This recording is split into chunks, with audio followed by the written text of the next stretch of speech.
Welcome to Next in Tech, an S&P Global podcast where the world of emerging tech lives. I'm your host, Eric Hanselman, Chief Analyst for Industry Research at S&P Global. And today, we've got a preview of an upcoming webinar that's going to be looking at managing risk in digital infrastructure. And with me to discuss it are two of the folks who will be on the webinar, Kelly Morgan and Tony Lenoir. Welcome to the podcast, you both. Thank you, Eric. Thank you, Eric. So we're going to be looking at really what are some of the ways in which what has been this serious exuberance to build data centers and everything's been driven by AI infrastructure demands and all of the various buzzy topics that are out there. The challenge, of course, though, is when you start looking at actually funding these environments and a lot of the associated financial structures that have to be built around these, especially when you start looking at how you insure and manage the risk of building out data centers and everything that's necessary to actually start ensuring that they're producing effectively and really achieving what is the promise that we seem to be all headed towards in all of this. There are a bunch of different aspects in terms of how we really are getting towards enhanced capacity that I think are probably worth digging into. And maybe Kelly, just to start off with, can you give us a little bit of background in terms of data center builds?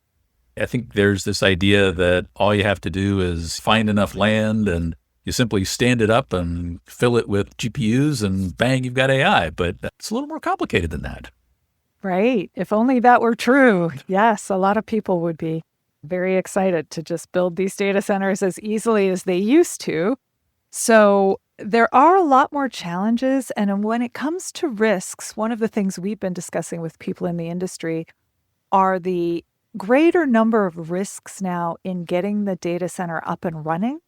So in the old days, you would say, identify a need for a data center. You'd identify a site for it. You would go and ask the power company for that power. You would get your permits for your data center. A couple of years would go by and the data center would be built. No problem. Now, of course, these data centers are much bigger. The power required is much greater. It's becoming tougher to get all the ducks in a row that you need to have these things built when you want them. And so there's an increasing amount of risk that the data center builds themselves will be delayed. This can come from a bunch of different factors. We're seeing a lot more local opposition to data centers. So the permitting stage and the zoning stage that used to go pretty quickly in a lot of locations, not everywhere, but that's becoming more complicated. That can be derailed. It can be delayed. Sometimes these data centers are completely refused in certain locations due to just opposition from the local population. So that's a factor that is becoming more of an issue and wasn't such a problem before. And then, of course, a separate factor is the ability to get power. That is probably the biggest one on people's minds at the moment. And so I think Tony's here to talk about that part. Tony, go ahead. What are your thoughts? I think Kelly teed up some of this in which we were living in a world in the past in which the total power consumption of data centers and what they were really looking for was a relatively small chunk of what the grid was able to provide, a little different than what we're seeing today, yes? Yeah, absolutely. And maybe to backtrack a little bit, I would say that today, electricity is probably one of the most valuable commodities out there, aside from maybe time itself. Certainly, it's the most essential to our modern society. When you think about it, there is no technology sector, there's no data center industry without electricity. When you buy a new laptop, a new iPhone, when you get that out of the box, first thing you do is you plug that into a wall outlet to power that device. Without that, no device. And what am I trying to get to here? When you think about insuring a data center, it goes beyond the scope of the risk associated with physical assets themselves. It also includes business interruptions and all the risks that go with that, including breaching service level agreements, for instance, the penalties that may involve, but also the opportunity costs and revenue losses and so on and so forth. Most data centers these days guarantee the 5.9 type of availability. So that amounts to being down about 5 minutes a year, I believe, Kelly, if I'm right. So you can imagine the impact that the major power outage or lack of power may have on the industry as a whole. That's an interesting point, because if you think about what we've typically looked at for insurance and managing risk, yes, there's business continuity, but in data centers, that now expands into a much broader role. There's so many different pieces that start to come into play, beyond just simply the kinds of things that you look at for an average enterprise. Now you're talking about much more complex systems with so many different elements that are playing together well, and Tony, as you're pointing out, with significant financial penalties that insurance would be managing against for any downtime that occurs. Yes. So you have that combination of the downtime issue, and data centers have typically tried to offset that with backup power, but there are growing questions whether that will work at the gigawatt scale, right? At the kind of scale that these new data centers are requiring. Backing up, having that backup in case the grid goes down gets to be a lot more complex. And there's additional risk when talking at these great scales and requiring the power of a whole city for a data center campus now. There are issues with whether the grid can even provide that at all or fast enough, right? And so where does insurance come into play there in terms of delays to the data center because the power is not available? Or when the data center has to build a whole separate power plant, how do you go about ensuring that? What are the risks involved there? How does that backup work? And Tony, I toss it back to you again to talk about more of those risks. Sure. You touched on that already. The history of data centers. It used to be that the facilities were much smaller. They required much less power. And I suppose data center developers didn't think too much about it. They wanted to develop a data center. They looked for areas with a lot of fiber connectivity. They looked for a substation that maybe had extra capacity. They went to the local utility and just planned around that. There was not too much to it. And the pace of developing those data centers was much slower. And there have been two major milestones in the last 5 to 6 years, actually. First, there was the COVID. There were the COVID interruptions. Society stopped, everybody started working from home and so on and so forth. So data centers scrambled to meet that new demand for their services. Lots of video conferencing calls and so on and so forth. People streamed a lot more from home. And so the pace of building accelerated and the power demand increased at the same time. And then you had, of course, the launch of ChatGPT in the fall of 2022, which kicked off the AI revolution. And I suppose that's really what we're talking about here today, right? And the thing is, that really turned the power sector upside down. Well, it really took everything by storm. They were not used to that pace. In fact, electricity demand in the US from the early 2000s to about the launch of ChatGPT was essentially flat. Now, because of these developments, we are looking at electricity demand to increase at a compound annual growth rate of 3 to 3.5% from now to 2030, 2035. The big difficulty here is the mismatch between the pace at which big tech and data center operators and developers want to build out that data center footprint and the pace at which the power sector can accommodate that. Fundamentally, you're talking about a power sector that wants to be able to plan decades in advance. Their asset lifetimes are much longer. Whereas in a data center, hey, if you're waiting for a year or 18 months, that's a heck of a long time.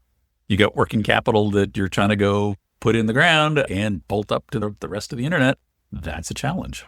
It is. And in fact, I know it's an analogy that's been used in some of our reports. We've compared the data center industry and big tech in general to a sprinter, at the Olympics or whatever. And the power sector really are like marathoners. They plan for the long race. And I guess that's one of those challenges you both talked about, the scale of the power demands that are starting to what I was going to say starting, but actually are already here. We've moved from data centers that we're talking about hundreds of megawatts to now looking at gigawatt capacity. And we're now looking at strategies that are starting to get a bit more risky because of the demand that's out there. And now going from what was simply all work with a local grid operator, they'll provide the power that I need, to now looking at various alternative energy supplies. We have data center operators looking at restarting nuclear power plants. We've got all sorts of alternative means of being able to generate the capacity that's out there. All sorts of things that are starting to be explored with these partnerships. People are talking somewhere in the future of small modulars, although I think the small modular nuclear reactors, which of course, but the challenge there is, can they have the capacity that's necessary? All the while, well, Kelly, you had made what I think is one of the interesting underlying points around this. You have grid operators that are starting to push back on how the data center itself is even going to operate. Historically, we've had backup power that was there as a backup. Now you've got things like regulations from Texas with ERCOT, now actually starting to float the idea that the data center actually would need to run exclusively on backup power when the grid itself was stressed. So we've turned around what was that initial equation of the grid really being the reliable supply to now the data center having to be the end of this equation, in which reliability has to be built into the operational capabilities of the data center itself. And that it seems starts to put us in a very different environment when we start thinking about the risks, the operational risks of the data center. Yes, it's a different risk profile when you have the backup power becoming the primary power. And then do you need a backup power to your backup power system, right? Does the grid become the backup power? It definitely becomes more challenging. I think another key area for the risk analysis is the cost of these data centers. So it's particularly the equipment going into the data centers now is so much more expensive and more powerful, these GPU chips require a lot more power per chip. So there's less tolerance for error in the sense that you have so much power, so much heat being generated that if something goes wrong with either your power system or your cooling system, you're potentially burning up $1 billion or more worth of equipment. So there's, from an insurance and risk perspective, there's a lot more to cover, or there's a lot more value in each of these buildings now as well. And I guess the thing around this is that you're pointing out is that margin for error is that much lower. And the reality, of course, is that historically in data centers, you had sufficient cooling capacity. And if you ran into problems, if you had coolant loss, if you had your cooling problems lost in some form or fashion, you had a little bit more running time to get systems shut down, to be able to actually start to have some level of controlled shutdown for the environment. But when you have GPUs that are, one, hard to come by, two, expensive, and three, start to dissipate very large amounts of heat, that cooling failure, and now, of course, they're actually using different types of cooling. They're now starting to use liquid cooling, whereas in the past, we were simply moving chilled air through an environment. That meant that, in fact, we had a certain amount of capacity within the facility itself. As long as we could keep the air moving, maybe we still had some options. But if you lose the supply of chilled water for a GPU, the time between when that supply fails and the GPU actually starts to, in some cases, literally melt, is just that much shorter. You're now talking minutes in terms of where that failure is, just simply because of the amount of heat that those individual devices generate. You've got to keep them cooled. You've got to keep that cooling water flowing. And you don't have that thermal ride through that you might have in the data center with air cooling, where all you had to do was keep the fans going. You at least had some hope of keeping things okay. That starts to put us in a very different environment as well. And given all of that, then climate risk also becomes a key issue here, right? Because you've calculated your cooling to operate under certain circumstances, and perhaps those circumstances are changing. That's another key risk to take into account. What is the risk that maybe there's a water stress problem in that area, and what you were calculating on using in the way of water as part of your cooling might no longer be available? There's certainly ways to do cooling without using any water, but you have to have set your data center up that way. And then if you are dealing with a difference in temperature that's outside of what you were originally planning, which has happened in certain cases with older data centers that were not planned for, say, heat events that we now experience, there can be a lot of challenges there as well. So there is increasing risk on that side too. Extreme weather management becomes a big part of this because, as you said, it's not just what's going on within the environment itself. If you've got flooding, if you've got wildfires, those are going to, of course, be just as impactful to a data center at the same time. Exactly. Not to mention, I'm sorry, I feel like the bad guy coming in here, but then the other big area of risk, which we're seeing now, is security risk, right? So we've seen this with the Middle East and some of the data centers there actually being targeted. And as you end up with these larger and larger campuses with potentially whole power plants attached to them, perhaps they also become larger security risks. So that's another area to now take into consideration. The physical security risks and the cybersecurity risks. Again, exactly. I guess we're doubling down on the bad news here, but right. But also the supply chain security risks. Kelly mentioned the conflict in the Middle East. This obviously everybody knows that's had an impact on supply chains, the flow of fossil fuels around the world, and some regions of the world depend on this flow of fossil fuels more than others to produce their own electricity. I suppose here in the US, we are fortunate enough to have all kinds of sources under and above ground, right? We have a lot of oil, we have a lot of natural gas. Go to the desert southeast, you got a lot of sun. You go to the prairies, you got a lot of wind. We can produce electricity using all kind of primary sources. Some regions are not that fortunate. And I'm thinking about Southeast Asia here, even Europe. You can probably hear it from my accent. I'm not from here originally, I'm from France. If you think about it, those security risks tied to supply chains and access to fossil fuels were the primary reason why France moved to producing its electricity primarily from nuclear in the 1970s. And so it is interesting to see the domino effects of some of those developments around the world.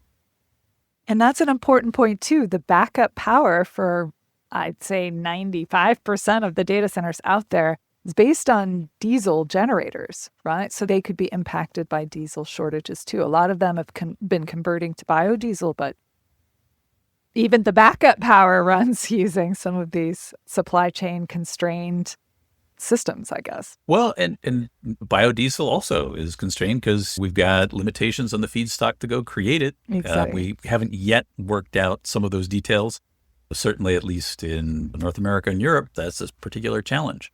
Some of those feedstocks in Asia may be a little more plentiful. But again, there still is that balance. And the other question is, if you do cut over to diesel from whatever source, how much running time do you have? When do you have to start bringing in tank trucks full of diesel to keep the data center running? And will you actually be able to find a tank truck full of diesel when that actually happens? We had that interesting set of highly dependent systems we saw in Superstorm Sandy when it hit New York.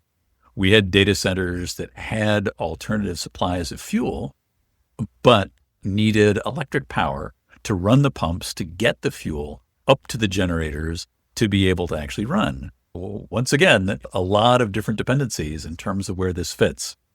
Tony, do you have a point on this?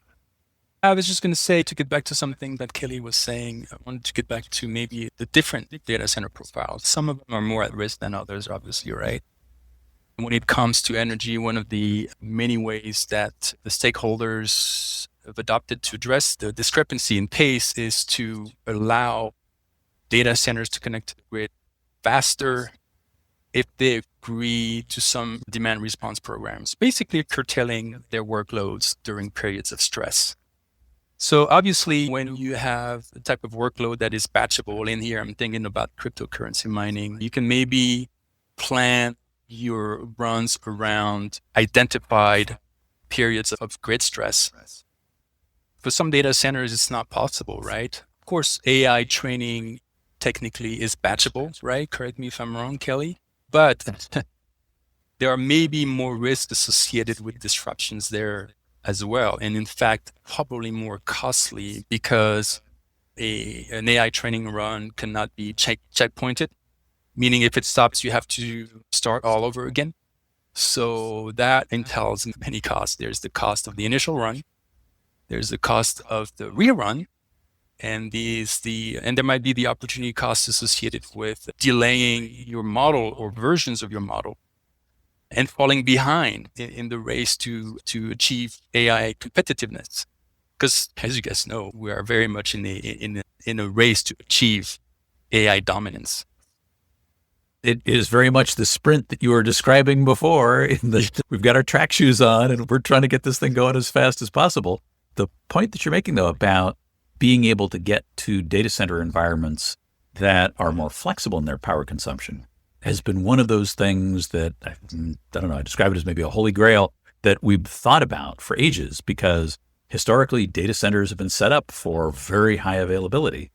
And there is the idea that you could potentially shift workloads in the event of problems with power availability, but that requires work from the data center clients, the folks who are actually running workloads in data centers, to ensure that's there. You'd mentioned cryptocurrency mining.